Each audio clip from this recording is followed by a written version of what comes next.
What's up, YouTube? It is your boy, the Supreme BMan, and I am back. 2018 has begun.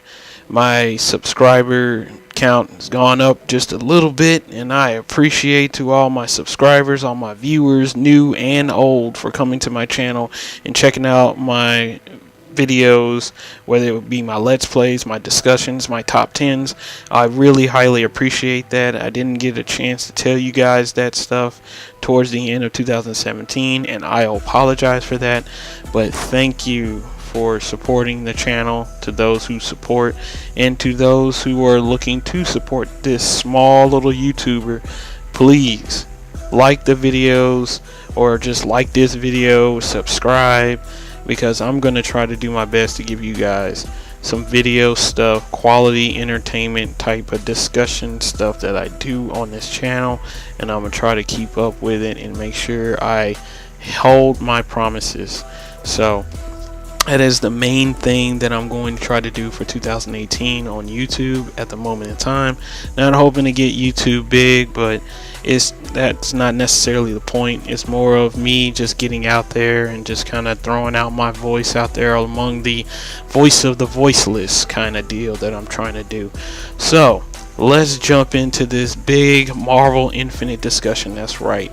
Once again, for like the umpteenth time, I'm talking about this game, and it's mainly because I am a huge Marvel vs. Capcom fan.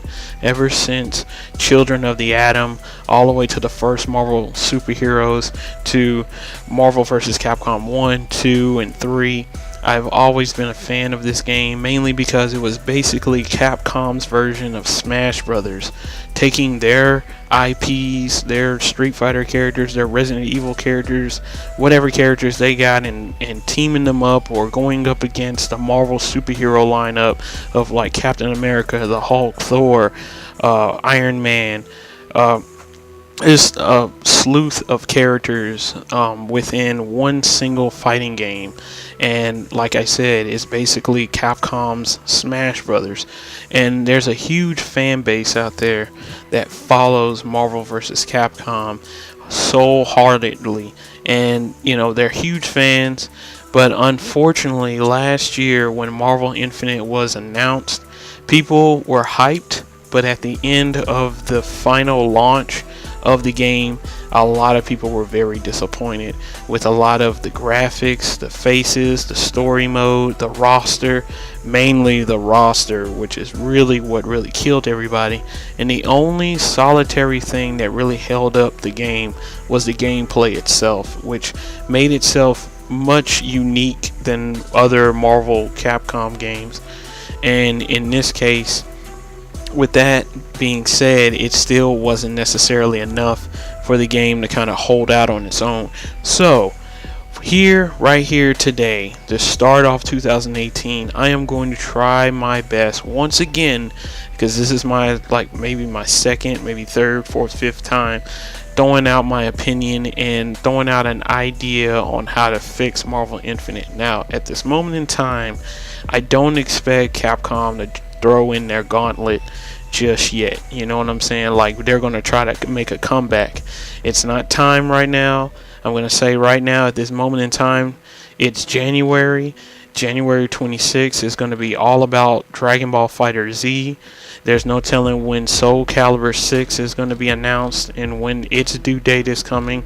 So the best thing for Capcom right now to do for the next couple of months or so is to kind of hold up until maybe sometime in the summer to drop a big time trailer, just as beautiful and as good looking at 90 frames a second as the Street Fighter 5 trailer that they put out at the Capcom Cup. And that's exactly what I kind of want to see. Hopefully by that time, the Marvel movies have came out, such as Black Panther and Infinity War, which are the big top Marvel movies at this moment in time. So hopefully by then they'll show us something, they'll give us something, and they'll say, hey, we got our own little movie too, so check it out. And they throw out this huge trailer showing off all the new characters that they're going to launch for this game. But before they do, let me throw out my few DLC character ideas for you, Capcom. Before you think about that, before you think about making a trailer, before you think about looking at your roster and looking at the characters that you can use. So Capcom, allow me to throw out my Infinity Gauntlet and my ideas on DLC packs for Marvel Infinite. First off, I'm going to talk about Season 1. Season 1 was basically the first DLC pack featuring Venom, Black Widow, and Winter Soldier. Sigma, Monster Hunter, Black Panther, those characters are not Season 1 characters. Those are characters that came with the game that, Capcom tried to add on when clearly they shouldn't have done that in the first place. They should have made those characters free, but of course they tried to micromanage the gamers, they tried to micromanage the fans, they tried to EA people with their little DLC practices, which is really getting annoying with gaming nowadays. I mean, if you're not going to make me the entire game and put everything in the game, then why should I pay $60 for it? That's exactly what I gotta say about that. But Season 1 is basically the start, has already started with Black Panther, Venom, and Winter Soldier. So that is the Marvel side. Here for this first Season 1 pack, I want to start with the Capcom side. So I entitled Season 1 for the Capcom side of the game, I called it Arcade Classics. These are mostly characters that have been long forgotten, or characters that people remember to this very day and still wonder why they've never made it to a Marvel vs. Capcom game or a recent Marvel vs. Capcom game. So let's go down the list. I'm going with Batsu from Rival Schools, Rouge from Power Stone, and Captain Commando. I honestly think all three of these characters have a right to be in this game. Sure, Batsu is kind of a Shota character in some ways, kind of like the Ryu character, but I think his projectiles are a little bit different. His fighting styles are a whole lot different. He has kind of this SNK type of fighting style. And Rouge, Power Stone is such a fragment of Capcom, and even to this very day, I still don't understand why Capcom didn't bother to think about Power Stone. I mean, imagine the Power Stones versus the Infinity Stones. It was right there, proof in the pudding. It was just waiting to be written together. But I guess they just wasn't thinking that bright. They were mostly thinking about what Marvel wanted and how they were going to make easy cash grabs and stuff like that, when they should have been thinking a little bit more productively and more creatively with their roster. So, and of course I ended with Captain Commando because it's Captain freaking Commando. He's like the Captain Falcon of Marvel vs. Capcom. I mean, seriously, I don't need to explain who that guy is. So allow us to move on to Season 2 now. Season 2 is mostly going to go for both rosters. We're going to, like I said, I'm not sure if I said it, but we're going to keep it in threes, in groups of threes, which is apparently the way that Capcom's kind of doing it right now, only throwing out only 3 sets of characters instead of like 5 or 10 or so. So, and this gives them time to kind of work on characters for each month or so, and in the breakup in between. So we're only going to do groups of 3. And for starting off for Season 2 on the Marvel side, I entitled it The Mutant Invasion, which basically means, yes, you guessed it, the X-Men. So I got at least like 3 different lists for the X-Men roster of the side of Marvel Infinite. And how could the X-Men be in a Marvel vs. Capcom game? I thought Fox owned them. Well, apparently they don't, because if you kept up, Marvel bought them back. So that means we got the X-Men in Marvel Infinite now. So with these DLC ideas, I got Psylocke, Rogue, and Nightcrawler for the first list. Psylocke because she's a beautiful mutant. One of the many beautiful mutants in the X-Men lineup. Plus, she's very powerful. She's a veteran of Marvel vs. Capcom, and I think she needs to be brought back. And I would love to see that character model in a 3D style and that pose and everything that she does. Next is Rogue. You guys already know I'm a huge Rogue fan. So, I love a rush down, beat 'em up type character. And I think this game could use a extra female type character like Rogue in it. And I would love for them to do more of the old school 90s X-Men style Rogue before, she went off and became a little bit more downplayed, you know what I'm saying, in the comic books.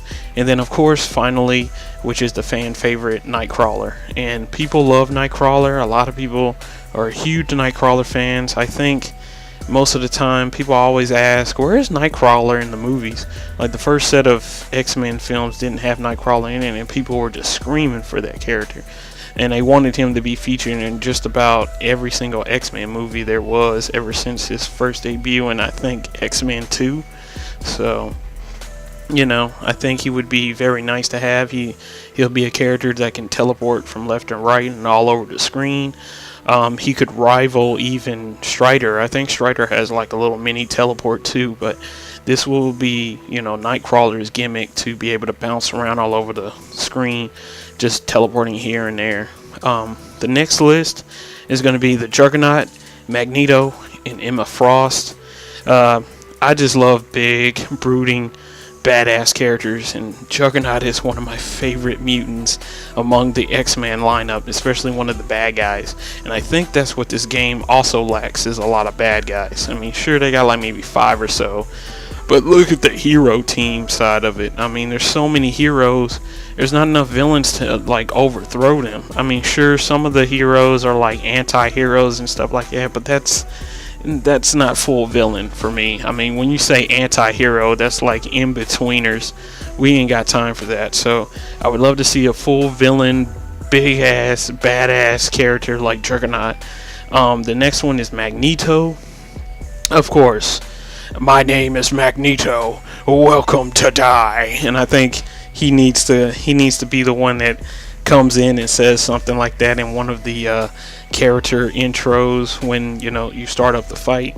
And then, of course, Emma Frost. I've had my opinions about Emma Frost in my top 10 X-Men characters for Marvel Infinite, and I said that her special ability to go full diamond form would be really, really cool because she could block projectiles and even beam attacks. And just to see her do something wild and crazy, like completely deflect like a 3 onslaught beam attack, hyper move attack, that she could pretty much block that entire thing. It's wild stuff like that this game needs. And because of how wild and crazy Marvel vs. Capcom is, I would figure Emma Frost would be the one that you would have. So the next and final list is going to be a full-blown female roster list, because I feel like this game really, really needs a lot of females. And so Emma Frost, Psylocke, and Rogue, I think with those 3 female badasses in this game, I think that's a shoe-in right there.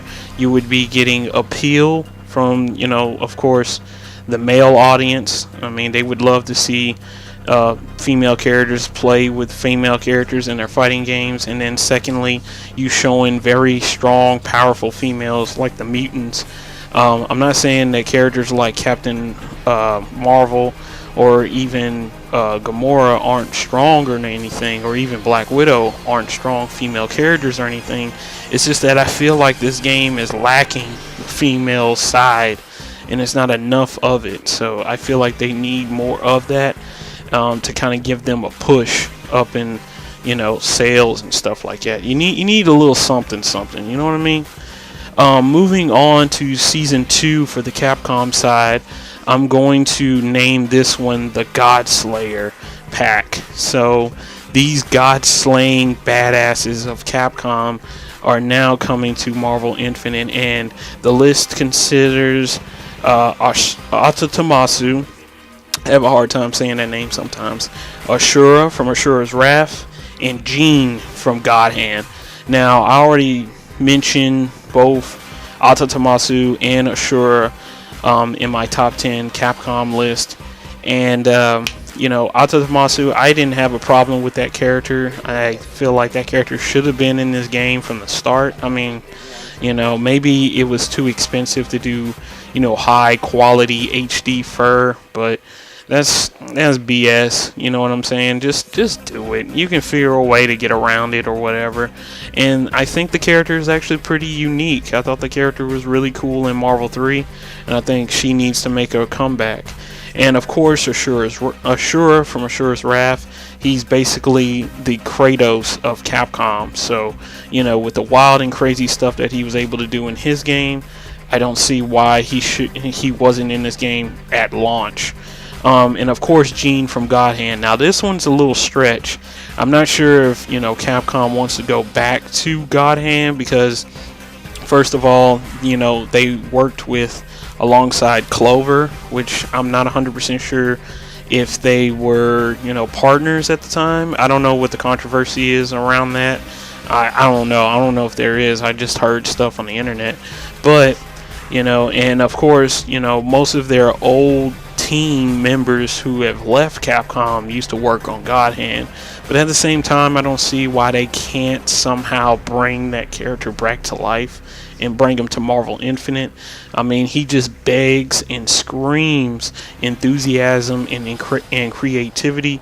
He has a wild array of move sets, fighting styles, and even his roulette wheels are much to be seen, for real. Like, this dude is really, really cool.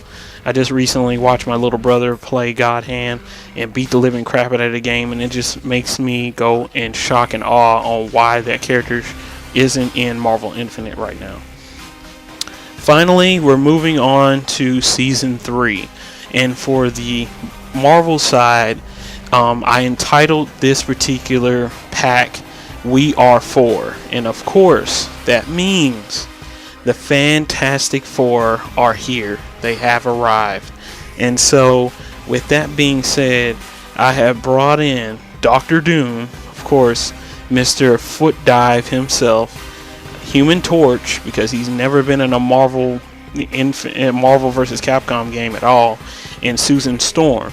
Now, of course, that's a female character I would love to see in this game.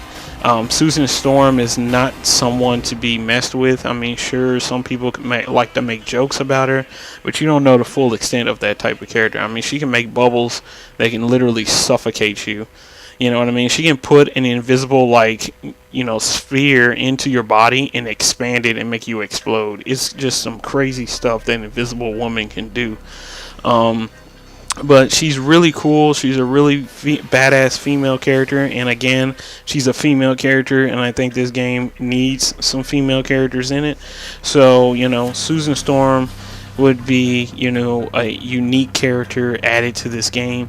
And I would love to see how she would be, utilized in it. And of course, Human Torch as well. Now, I mentioned that it's called We Are Four, and all you see is 3 characters. Well, if they did it right, they can treat Human Torch and Susan Storm like the Rocket and Groot type of team up, where if Human Torch uses like his level 1 hyper combo move, he could summon the Thing to do his clobbering time type of move set or whatever. He just beats him down, and then Johnny comes in with a fireball or something like that. And then Susan, she can call in Reed as like an assist character, a bonus assist character, to where he'll show up and backhand somebody or just slap them upside their head, whatever it may be. And also he can be incorporated into her hyper combo move somewhere. I just would love to see something like that being introduced in this game. And it kind of screams it, considering Rocket and Groot was kind of like their prototype for something like that. And I think they can do that again with the Fantastic Four. And of course, come on, man, you got Dr. Doom. He needs nobody, no introduction. Mr. Foot Dive himself. So, with enough said there, We Are Four is probably just as equally as powerful as the Mutant Invasion DLC pack. So, I can see that working out very well. Now, finally, we're coming in with the Capcom Calvary for Season 3.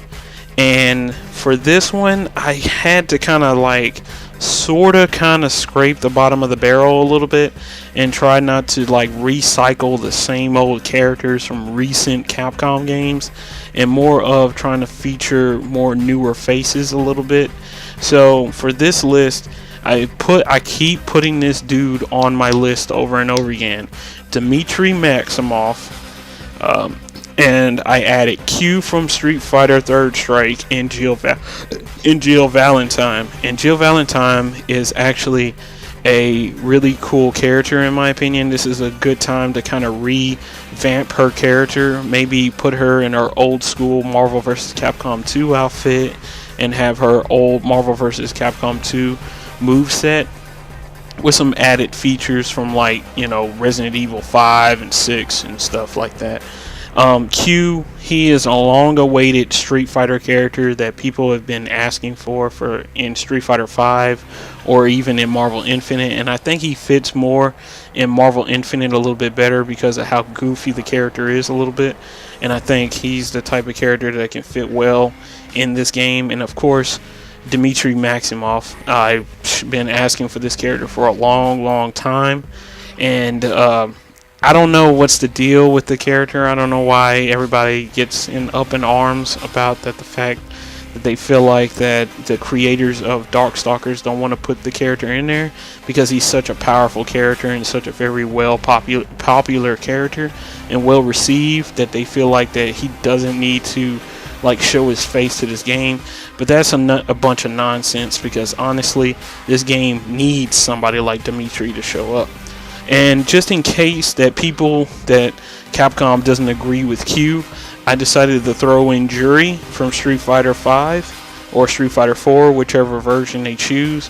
But I think, you know, with all that crap about, you know, the PS4 exclusive Street Fighter 5 and that the fact that you can still play it on PC is complete garbage, you know. You might as well just put it on the Xbox just to help you guys out. So honestly, I don't see a problem with putting Street Fighter 5 characters in Marvel Infinite, just to give the Microsoft Xbox fans just a taste of what they could have had if they had bought a PS4 instead. I don't know. I'm not trying to like knock at nobody, because I'm not a console solo guy. I love playing all consoles. I like playing all types of varieties of games. So I personally don't see why they can't put in Street Fighter 5 characters in Marvel Infinite. Jury would just be one of a few, or if not many, characters that could be in this game and could be featured. So that's pretty much my list for you guys. That's pretty much my DLC packet list. I hope you guys enjoyed it.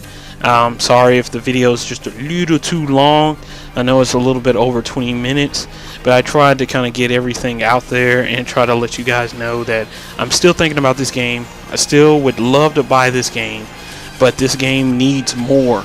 It needs more. It needs to give me more.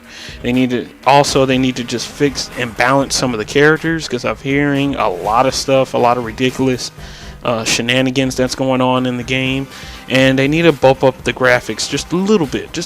They're getting better with it. The face recognition on some of the characters, especially the newer ones like Venom and Winter Soldier and Black Widow, it's, you know, they're getting better at it, but I just would like to see that with the other characters as well.